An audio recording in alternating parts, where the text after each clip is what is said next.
כן, רבותיי, אנחנו כאן נמצאים בעיר אופקים, העיר השלמה. אנחנו פה רואים ישר את הקליניקה של המשגיח, סגורה, דבר שמסמל על מצב מתוח כאן בעיר. אופקים זה עיר הרפאים, רבותיי, בימים האחרונים. נפש חיה לא תמצאו מסתובבת ברחובות. מעט מכוניות, מעט אנשים, ואנחנו כאן מחכים פה להתראה. אני רוצה לציין שהרחובות פה מאוד סוענים במשך יש לנו פה אחד מחיילי המשגיח המובהקים. לא.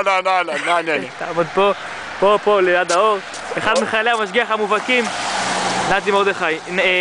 נתנאל. אני רק רוצה לציין שזה רק בתקופה האחרונה נהיה ככה. כל השנה אנחנו פה, הרחובות פה סוענים, אנשים פה רצים מכל עבר, ועכשיו בתקופה האחרונה פשוט נפש חיה. אבל אנחנו רואים פה שהקליניקה של המשגיח כאן סגורה, דבר המסמל בדיוק על אופי המצב המתוח כאן באופקים. ואנחנו נמשיך לשדר לכם לאולפן.